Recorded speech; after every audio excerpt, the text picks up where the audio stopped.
बिस्मिल्लाहिर्रहमानिर्रहीम। लाखों करोड़ों दुरूदो सलाम मोहम्मद मुस्तफ़ा सल्लल्लाहु अलैहि वसल्लम और आले मोहम्मद पर। मैं हूं उमर दराज गोंदल। इस्लामाबाद के अंदर पिछले 24 या 36 घंटों के अंदर एक नई कहानी है, एक नया शोर है। और वह शोर यह है कि सऊदी अरब का या तो अमेरिका से राब्ता हो गया है या राब्ता होने वाला है। और यह राब्ता क्या है, किससे मुतल्लिक है? जाहिर है कि इस वक्त एक ही शख्स है और उनका नाम इमरान खान है। लेकिन क्या यह राब्ता इमरान खान के हक में करने का दावा किया जा रहा है या कोई और है? अब मसला यह है कि पाकिस्तान में यह जो मौजूदा बयानियां बनाने की कोशिश की जाती है, वो जिन लोगों के जरिए या जिस बेढंगे अंदाज में बनाने की कोशिश की जाती है, तो वो बड़ा आसान है उसको पहले से ही अंदाजा उसका हो जाना। अब जनवरी शुरू हो गया है। आज से 1 साल पहले इन्हीं दिनों के अंदर हम पाकिस्तान के अंदर एक बात मुस्लिम लीग नून के जो लोग थे उनसे सुनते थे कि साड़ी गल हो गई है, हमारी बात हो गई है। जिसका मतलब यह था कि हमें तो इलेक्शन कैंपेन की जरूरत नहीं है, क्योंकि हमारी बात हो गई हुई है तो हमें तो कोई मसला ही नहीं है। फिर 8 फरवरी आया, फिर हमारी बात हो गई होने वालों के साथ अवाम ने और कौम ने क्या किया वो सब जानते हैं। अब एक नया शोशा छोड़ा गया है। मुझे नहीं मालूम कि इस्लामाबाद वालों को कौन समझाएगा। और अब शोशा यह है कि हमारी सऊदी अरब से बात हो गई है और सऊदी अरब की आगे अमेरिका से बात हो गई है या हो जाएगी। वो क्या है?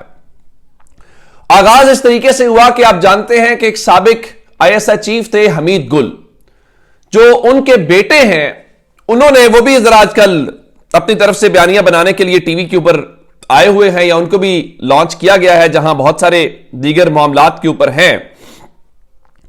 तो उन्होंने अब्दुल्ला हमीद गुल ने बुनियादी तौर पे एक कहानी घड़ी और उन्होंने कहा जो मोहम्मद बिन सलमान है ना, सऊदी अरब के जो क्राउन प्रिंस हैं, उनके भाई हैं खालिद बिन सलमान, जो वहां के डिफेंस मिनिस्टर हैं, वो जो डोनाल्ड ट्रंप के दामाद हैं कुशनर, उनके दोस्त हैं।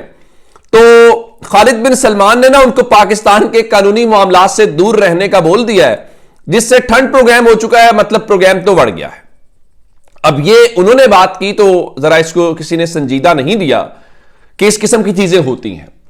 तो जिस तरीके से कल इमरान खान के हवाले से ट्वीट्स करवाई गई थी, कामरान शाहिद से, मुनीफ फारूक से, सैयद तलत हुसैन से, बाकी लोगों से, तो ये जो थ्योरी है, इस थ्योरी को कुछ और लोगों से भी जिनको पीटीवी के ऊपर नौकरियां दी गई हैं, वो जिनके उनके घर वाले भी 2 मिनट से ज्यादा नहीं सुन सकते, तो उनके जरिए में बेचने की कोशिश की गई, लेकिन कहानी बिकी नहीं है। जब ये नहीं बिकी तो फिर रात को गैर सरकारी तर्जुमान मुनीफ फारूक को लॉन्च किया गया और तासुर यह कायम किया गया है कि पाकिस्तान ने ना सऊदी अरब के जरिए अमेरिका को इंगेज कर लिया है और मैनेज कर लिया है।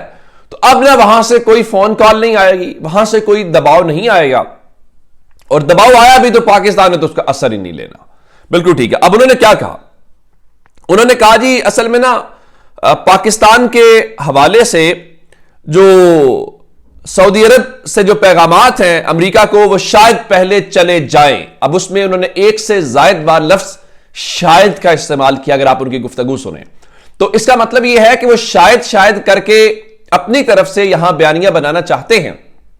मुझे यह बताइए, सऊदी अरब पाकिस्तान का दोस्त है ना, वो मुस्लिम लीग नून का दोस्त तो नहीं है, वो तहरीक इंसाफ का दोस्त तो नहीं है। सऊदी अरब पाकिस्तानी अवाम के साथ खड़ा होगा ना, और जिसके साथ पाकिस्तानी अवाम खड़े हैं सऊदी अरब भी जाहिर है उनके पलड़े में अपना वजन डालेगा। और उसकी वजह क्या है? उनका जी शायद सऊदी क़यादत पहले से ही खान के मामले पर अमेरिका से राब्ते में है और उनके मुताबिक जी बदकिस्मती से सऊदी अरब को बदकिस्मती से इमरान खान को कोई मोहब्बत नहीं है, तो इसलिए अमेरिका से कुछ नहीं होगा। यह एक तवील अरसे से बयानियां बनाने की कोशिश की जाती है सऊदी अरब को लेके और इमरान खान को लेके। आप सब जानते हैं कि इमरान खान बार बार कहते हैं कि मेरे होते हुए जो उस वक्त ओआईसी कॉन्फ्रेंस हुई थी वो सऊदी अरब के ताउन के बगैर मुमकिन नहीं थी। फिर इमरान खान कहते हैं कि जब उनके ऊपर वजीराबाद में एक जानलेवा हमला हुआ तो जो सबसे पहले गैर मुल्की राब्ता हुआ था वो शहजादा मोहम्मद बिन सलमान ने किया था। तो चले, अब अगर आपने ये तासुर कायम कर लिया है और आप ये बयानियां बनाना चाहते हैं कि अमेरिका से कोई प्रेशर नहीं आएगा, और फिर दूसरे साथ ही एक साथ ही कहते हैं प्रेशर आया भी तो हमें कोई फर्क नहीं पड़ेगा। अगर प्रेशर का डर नहीं है या प्रेशर नहीं है, तो फिर पहला सवाल यह है फिर सऊदी अरब को इसमें इंगेज क्यों किया जा रहा है? अगर यह मान भी लिया जाए कि सऊदी राब्ता करेगा या कर चुका है या कर सकता है, तो फिर तो आपको राब्ता करना ही नहीं चाहिए, क्योंकि आपको तो प्रेशर का फर्क ही नहीं पड़ता। और अगर आप कर रहे हैं तो इसका मतलब यह हुआ कि आपके हाथ में कुछ नहीं है। और अगर सऊदी अरब ने पिछले 2 सालों में, जब से मुस्लिम लीग नून की या पीपल्स पार्टी की पीडीएम गवर्नमेंट है, मुझे यह बताइए कि कितने पाकिस्तान के अंदर अरब डॉलर की सरमायाकारी की है। चले मैं आपको और मौक़िफ़ आपको दे देता हूं। इंडिया में एक G20 कॉन्फ्रेंस हुई थी और उसमें शहजादा मोहम्मद बिन सलमान आए थे और उस वक्त पाकिस्तान में निगरान सेटअप था। क्या यहां उल्टे लटक के नहीं उनसे गुजारिश की गई थी आप घंटा आ जाएं, आप एक स्टॉप ओवर पाकिस्तान में कर लें? क्या उन्होंने किया था? इन लोगों के जरिए, जिनके जरिए आप बयानियां बनाना चाहते हैं, यह बयानियां नहीं बनेगा। अगर ऐसा होता तो पिछले 2 सालों में सब कुछ बदल चुका होता और शहबाज शरीफ अब जिन वसवसों का शिकार हो गए हैं, इन वसवसों का शिकार ना होते। ये सबको पता है कि ये बंद गली के अंदर हैं, इनके पल्ले कुछ नहीं है। अगर पाकिस्तान में बच्चे बच्चे को पता है तो सऊदी अरब, यूएई, उनका भी मैंने आपको बताया था कि इस हफ्ते हाई पावर डेलीगेशन आ रहा है। क्या उनकी एम्बेसीज यहां पे लिख के नहीं भेजती कि गवर्नमेंट कितनी पॉपुलर है और पाकिस्तान के लोग किसके साथ खड़े हैं? तो सऊदी अरब को क्या जरूरत है किसी मुर्दा घोड़े के ऊपर पैसा लगाने की? वो नहीं चाहेगा कि हम वहां पे जिनके साथ मकबूलियत है, अवाम जिनके साथ है, वो पाकिस्तान की अवाम के खिलाफ क्यों जाना चाहेगा? सवाल ही पैदा नहीं होता।